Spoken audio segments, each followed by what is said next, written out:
तुमसे तुम्हारे पुत्र राम को मांगने आए हैं।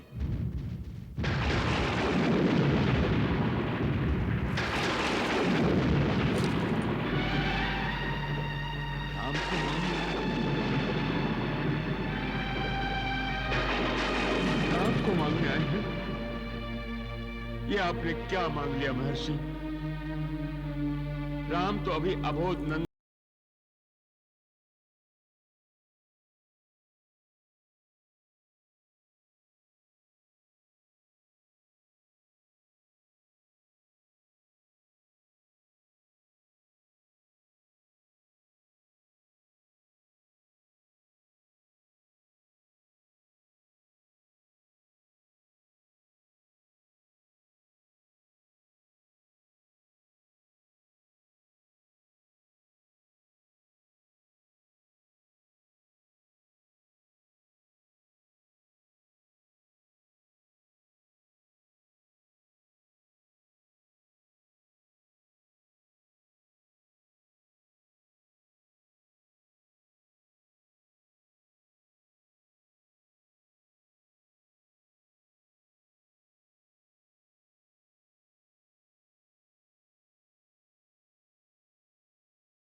आए हैं। इसमें अयोध्या का और आपका सौभाग्य है।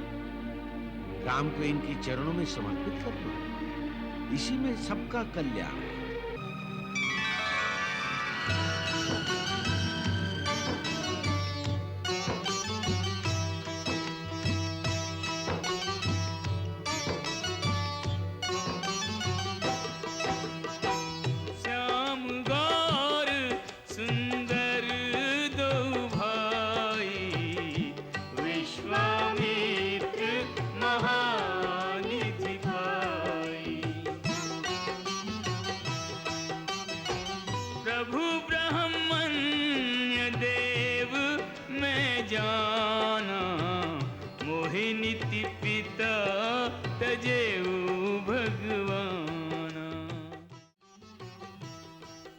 पिताश्री,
मेरे पुत्रों, निश्चिंत रहो राजन, सब मंगल ही मंगल होगा।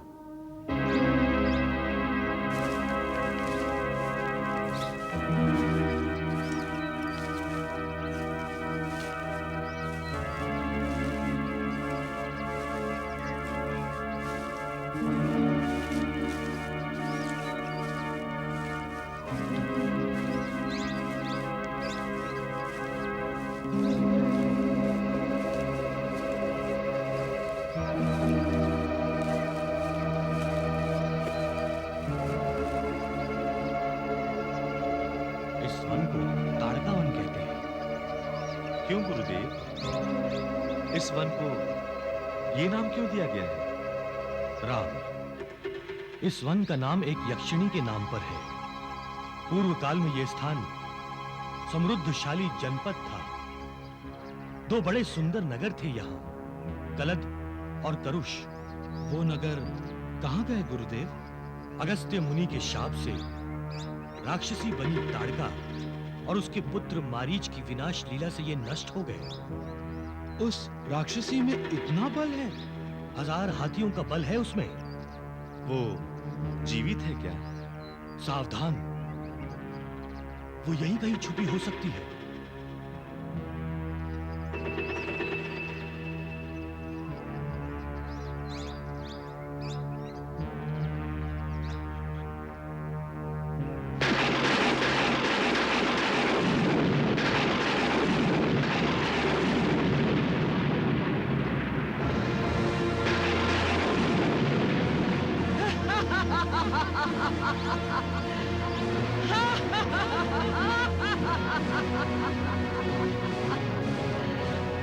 मानो आज का दिन बड़ा ही शुभ है। कई दिनों से नर मांस खाने को नहीं मिला था, आज खाऊंगी। यही है ताड़का। इसी ने इस जन स्थान को जनशून्य कर दिया है। राम, मैं जानता हूं रघुवंश में स्त्री को अवध्य माना जाता है, किंतु धर्म की रक्षा के लिए तुम्हें यह प्रथा तोड़नी है। इससे पहले कि यह ताड़का आक्रमण करे, धनुष संधान करो। जो आज्ञा।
सूर्यास्त के बाद इन निशाचरों की शक्ति बढ़ जाती है।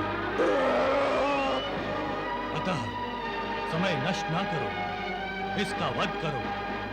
ये गुरु का आदेश है। मुनि श्रेष्ठ, आपका आदेश मानना और आपकी आज्ञा का पालन करना ही मेरा धर्म है।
धन्य हो राम, तीनों लोकों में तुम्हारे अतिरिक्त कोई ताड़का का वध नहीं कर सकता था।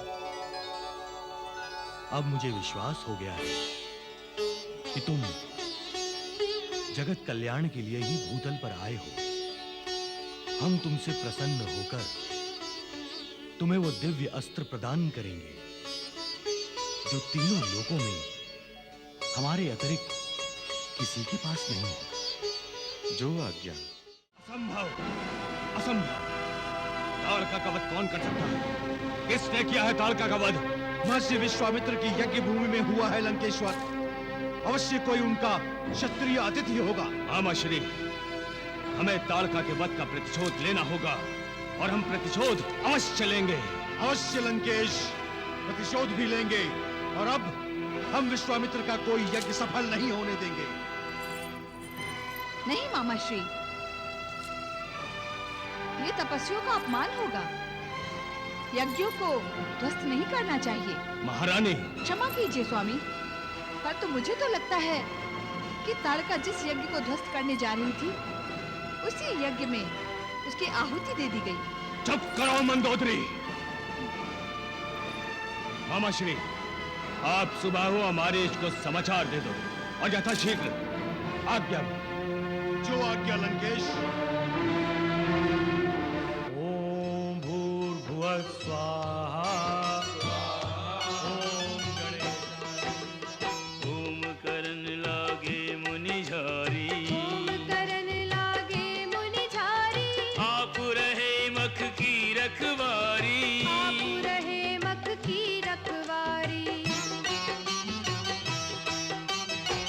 सुनी मारीच निशाचर को ही ले सहाय धावा मुनि द्रोही।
पराक्रमी और अजय थे, फिर भी मारे गए। क्यों?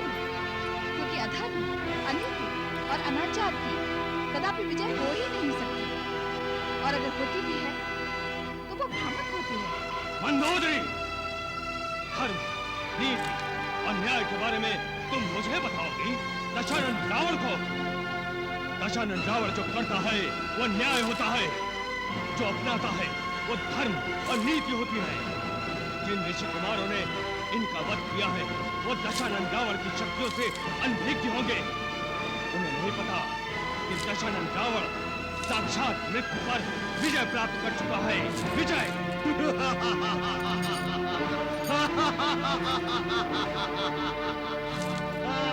शनि को हंसी का दौरा फिर से पड़ गया।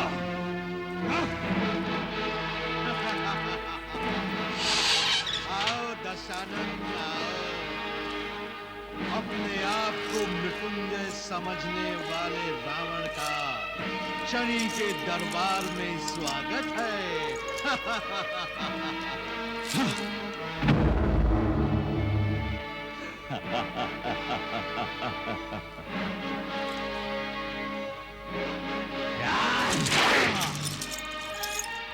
शनि! मेरी हंसी उड़ाते हो रावण की? क्यों? मैं मृत्युंजय नहीं हूं। नहीं, तुम मृत्युंजय कैसे हो सकते हो? हाँ? जो मृत्यु के विचार से भयभीत हो जाए, वो मृत्युंजय कैसे हो सकता है? हाँ? मैं रावण और भयभीत? हाँ? तुम्हारी बेचैनी बता रही है रावण। ताड़का, सुबाह और मारीच की मृत्यु के पश्चात तुम्हें अपनी मृत्यु समीप आती दिखाई दे रही है।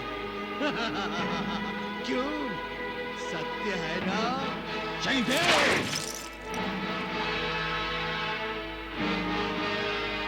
वो तीनों तो गए, अब तेरी बारी है दशानन, अब तेरी बारी है।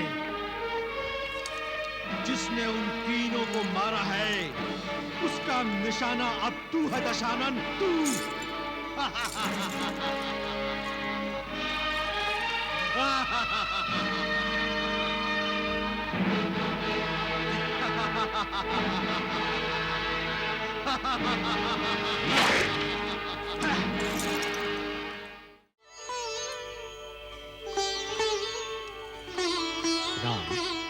लक्ष्मण। गुरुश्रेष्ठ, आप यहाँ हमें बुला लिया होता। न्योता मिलते ही रहा नहीं, सोचा तुम दोनों से पूछूं। किस बात के लिए गुरुदेव? न्योता? न्योता किसका गुरुश्रेष्ठ? मिथिला नरेश महाराज जनक का। क्या वो कोई महायज्ञ कर रहे हैं? पुत्री का विवाह भी महायज्ञ ही होता है राम। अपनी पुत्री सीता का स्वयंवर रचा रहे हैं। मेरी इच्छा है तुम दोनों भ्राता भी मेरे साथ मिथिला चलो। आपकी इच्छा हमारे लिए आज्ञा है गुरुदेव। तुम जानते हो मैं तुम्हें क्यों ले जाना चाहता हूं? मेरी इच्छा है तुम भी उस स्वयंवर में भाग लो।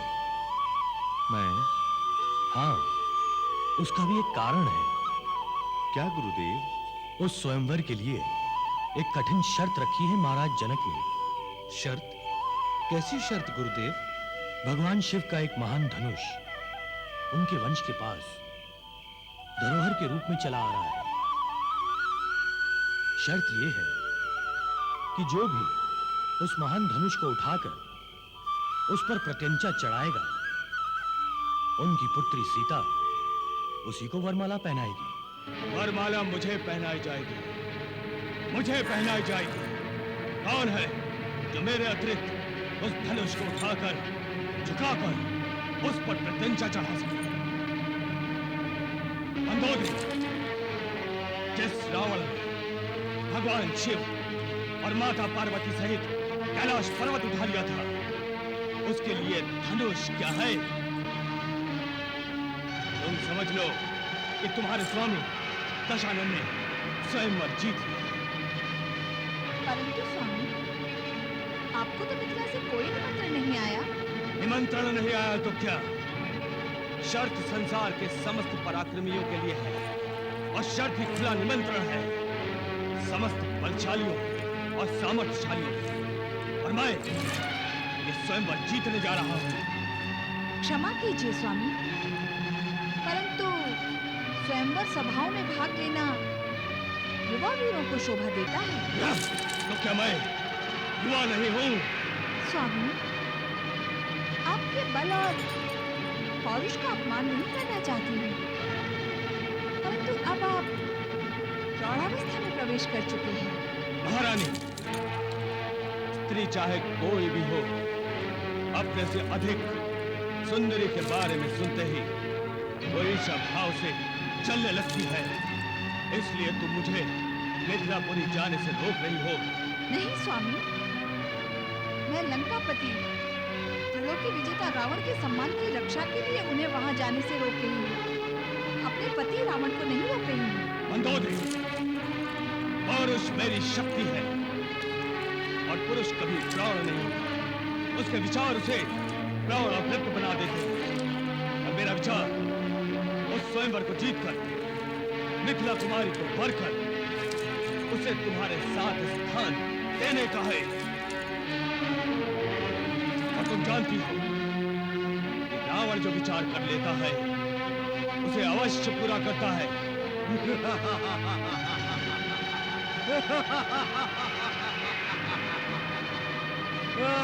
शनिदेव को फिर से हंसी का दौरा क्यों पड़ गया?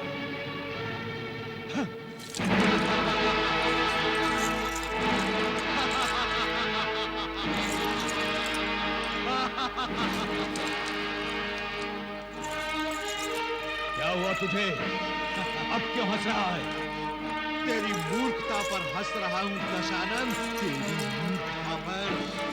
अभी तक बल और वरदान का अहंकार लिए बैठा है तू, हाँ? क्यों जा रहा है स्वयंवर में? स्वयंवर जीतने जा रहा हूं शनिदेव, स्वयंवर जीतने जा रहा हूं। और न जीत पाया तो? अपने आप को शक्तिशाली और बलवान कह समझता है? हाँ, समझता हूँ। तुझे इस काल कोठरी में बंदी किसने बनाया है? मैंने दशानन रावण। और तू मुझसे पूछता है ना जीत सका तो?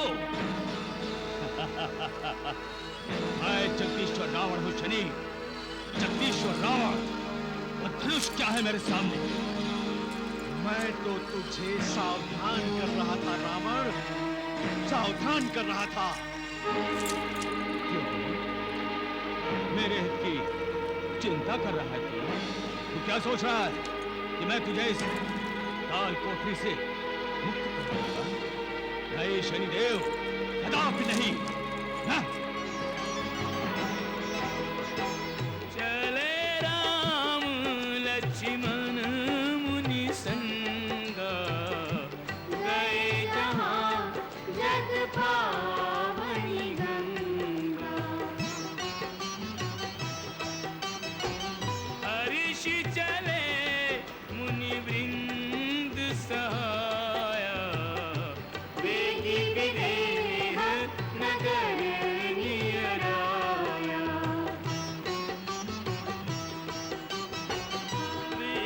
विश्वामित्र महामुनि आए, समाचार मिथिलापति पाए। कीन्ह प्रणाम चरण धरि माथा, दीन आशीष मुदित मुनिनाथ। राजन, ये महाराज दशरथ के पुत्र राम हैं और ये लक्ष्मण।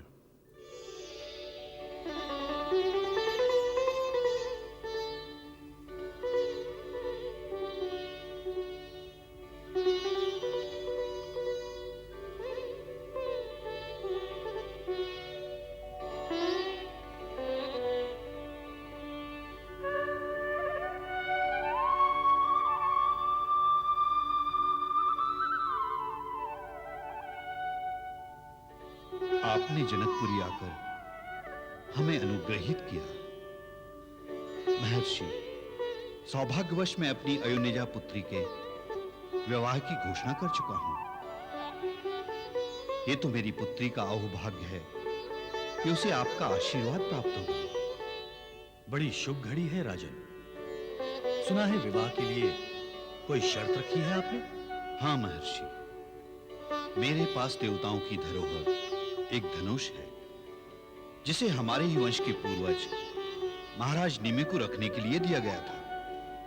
मेरी पुत्री उस वीर से विवाह करेगी जो उस शिव धनुष पर प्रत्यंचा चढ़ाएगा। महाराज, धनुष रखने का कोई कारण था? हाँ, महाराज ने देवताओं के विश्वास पात्र थे और अपने समय के सबसे बड़े शिव भक्त थे। इसी कारण एक के बाद दूसरे राजा के पास वो धनुष सुरक्षित रहा और आज कई पीढ़ियों से हमारे कुल में सुरक्षित है। आपने कहा वो शिव धनुष है? हाँ। भगवान शिव ने इस धनुष का प्रयोग किस पर किया था? प्रजापति दक्ष पर वो प्रयोग करना चाहते थे। वो क्यों महाराज? एक समय की बात है, शिव शक्ति माता सती ने प्रजापति दक्ष के यज्ञ में आत्मदाह किया।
संकेत मात्र से ही सब कुछ हो सकता है। फिर इस धनुष का प्रयोग क्यों? क्या आवश्यकता है इसकी? आवश्यकता है ब्रह्मदेव। सती के आत्मदाह के पश्चात इस सृष्टि में जीने का किसी को कोई अधिकार नहीं है। प्रभु, आपकी इच्छा से ही सृष्टि की रचना की गई है। आप ही सृष्टि के माता पिता है प्रभु। किसी एक के अपराध के लिए संपूर्ण सृष्टि को तो दंड मत दीजिए, कृपा निधान मत दीजिए। क्या सूत्रधार ही अपनी सृष्टि को नष्ट करेगा प्रभु? प्रभु, आप ही सृष्टि के रक्षक हैं। समुद्र मंथन के समय आप ही ने तो सृष्टि की रक्षा के लिए हलाहल का प्राशन किया था प्रभु।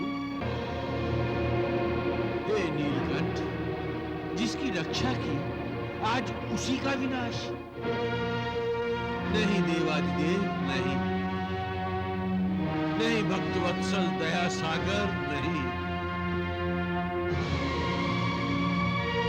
हे शरणागत को अभय देने वाले भोलेनाथ, नाथों के नाथ, हम आपकी शरण में आए हैं।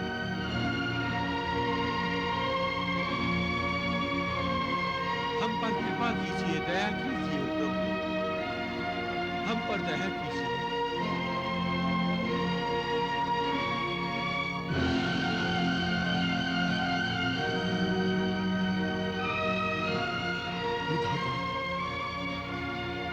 मैं आपके वचनों से अनुग्रहित हुआ हूं, परंतु इस खिंची हुई प्रत्यंचा पर चढ़ा हुआ ये बाण बहुत विध्वंसकारी है और प्रत्यंचा पर चढ़ा हुआ ये बाण कभी वापस नहीं लिया जा सकता। हे प्रभु, इस बाण को आप अंतरिक्ष में छोड़ दीजिए और सृष्टि की रक्षा कीजिए प्रभु।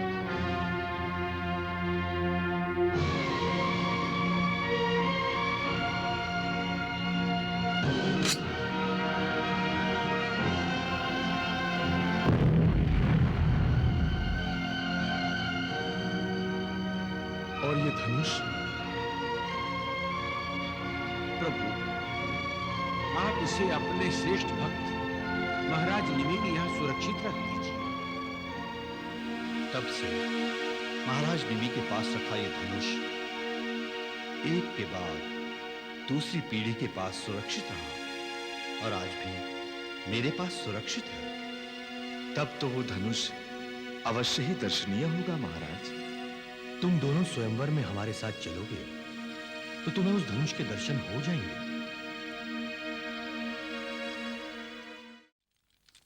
मिथिला राज्य की स्वयंवर सभा में देश देश से पधारे राजा महाराजाओं और राजकुमारों का स्वागत है। स्वयंवर में भाग लेने की इच्छा से पधारे वीरों, मिथिला नरेश की ओर से आपको आमंत्रित करते हुए ये निवेदन है।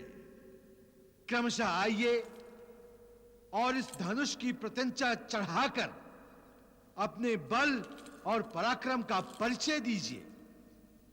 जो वीर इस धनुष पर प्रत्यंचा चढ़ाएगा, राजकुमारी सीता उसी के गले में वरमाला पहनाएंगी।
बलु कर